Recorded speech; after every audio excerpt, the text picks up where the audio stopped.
സംസ്ഥാനത്തെ ഏറ്റവും വലിയ ആനുകൂല്യമായിട്ടുള്ള ക്ഷേമ പെൻഷൻ്റെ അടുത്ത ഗഡു 3200 ഇപ്പോൾ ലഭിച്ച ആളുകൾ ശ്രദ്ധിക്കുക. വീണ്ടും 3200 രൂപ കൂടി അടുത്ത ഗഡുവായിട്ട് വിതരണം ചെയ്യാൻ പോവുകയാണ്. ഇലക്ഷൻ എല്ലാം കഴിഞ്ഞ ശേഷമായിരിക്കും വിതരണ കാര്യങ്ങൾക്ക് തുടക്കം കുറിക്കുക. മെയ് മാസം ആദ്യ ആഴ്ചയോടെ തന്നെ വിതരണം പൂർത്തിയാക്കുകയും ചെയ്യും. 2 മാസത്തെ സഹായം നൽകുമെന്നാണ് ബഹുമാനപ്പെട്ട ഹൈക്കോടതിയിൽ സംസ്ഥാന സർക്കാർ പറഞ്ഞിട്ടുള്ളത്. ക്ഷേമ പെൻഷൻ, ഈസ്റ്റർ, വിഷു പശ്ചാത്തലങ്ങളിൽ 2 മാസത്തെ തുക വിതരണം ചെയ്യുന്നുണ്ട്. ഇതുകൂടാതെ തന്നെ 2 മാസത്തെ കൂടി ഈ ഏപ്രിൽ അവസാന ആഴ്ചയിൽ വിതരണം ചെയ്യുമെന്നാണ് സർക്കാർ അറിയിച്ചിരുന്നത്. ഇപ്പോൾ സേവന പെൻഷൻ കമ്പനിക്ക് വേണ്ടി 2000 കോടി രൂപയുടെ വായ്പ സഹകരണ സംഘങ്ങളുടെ കൺസോർഷ്യം രൂപീകരിച്ച് എടുക്കുന്നതിന് വേണ്ടി തീരുമാനമായിരുന്നു. ഇത് പെൻഷൻ വിതരണം ചെയ്യുന്നതിന് വേണ്ടി തന്നെയാണ് പരിഗണിക്കുന്നത്. ഇനി ഇതുകൂടാതെ തന്നെ കേന്ദ്ര സർക്കാർ അനുവദിച്ചിരുന്ന ഈ വർഷത്തെ കടമെടുക്കൽ, ഇതിൽ തന്നെ ആദ്യ ഗഡുവായിട്ടുള്ള 2000 രൂപയുടെ കടമെടുക്കൽ കൂടി ഈ സമയത്ത് ആരംഭിക്കുകയാണ്. സർക്കാർ ജീവനക്കാരുടെ ശമ്പളവും അതോടൊപ്പം തന്നെ പെൻഷനുമെല്ലാം ഈ രീതിയിൽ തന്നെ വിതരണം നടക്കുകയും ചെയ്യും. അപ്പോൾ ഈ ആനുകൂല്യങ്ങളോടെല്ലാം ഒപ്പം തന്നെ നമുക്ക് ലഭിക്കേണ്ട ആനുകൂല്യമാണ്, 50 ലക്ഷത്തോളം വരുന്ന ആളുകൾക്ക് ലഭിക്കേണ്ട ആനുകൂല്യമാണ് ഈ സാമൂഹിക സുരക്ഷാ ക്ഷേമ പെൻഷനുകൾ. 16ൽ പരം ക്ഷേമനിധി ബോർഡുകളുണ്ട്. ഈ ക്ഷേമനിധി ബോർഡ് വഴി ആനുകൂല്യം വാങ്ങുന്ന 6 ലക്ഷത്തിനടുത്ത് വരുന്ന ഗുണഭോക്താക്കളുണ്ട്. ഇവർക്കും 1600 വീതം തുക നൽകേണ്ടതുണ്ട്.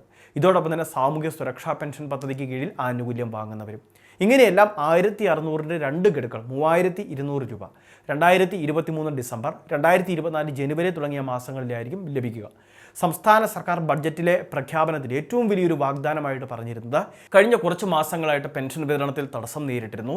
എന്നാൽ 2024 ഏപ്രിൽ മാസം മുതൽ നമുക്ക് ലഭിക്കേണ്ട ആനുകൂല്യം അത് കൃത്യമായിട്ട് എല്ലാ മാസങ്ങളിലും നൽകുമെന്ന് സർക്കാർ പറഞ്ഞിരുന്നു.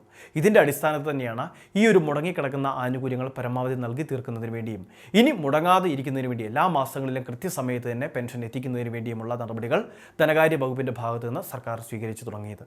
അപ്പോൾ ഇതുമായിട്ട് ബന്ധപ്പെട്ട ഈ കാര്യങ്ങൾ എല്ലാവരും ശ്രദ്ധിക്കുക. ഇനി അതോടൊപ്പം തന്നെ APL വിഭാഗത്തിലെ റേഷൻ കാർഡൊക്കെയാണ് എങ്കിൽ നമുക്ക് ആനുകൂല്യം 1600 രൂപയും സംസ്ഥാന സർക്കാർ തന്നെയാണ് നൽകുന്നത്. അതുകൊണ്ട് തന്നെ തുകയിൽ കുറവുകളുണ്ടാവില്ല. BPL റേഷൻ കാർഡ് ആകുമ്പോൾ ഇത്തരം റേഷൻ കാർഡൊക്കെയുള്ള വാർദ്ധക്യകാല പെൻഷൻ, വിധവാ പെൻഷൻ, അതോടൊപ്പം തന്നെ ഭിന്നശേഷി നേരിടുന്നവർക്കുള്ള ആനുകൂല്യം, ഈ 3 സ്കീമിൽ കേന്ദ്ര സർക്കാരിൻ്റെ തുക കൂടി വരുന്നുണ്ട്. അതുകൊണ്ട് 1600 സംസ്ഥാന സർക്കാർ നൽകുകയില്ല.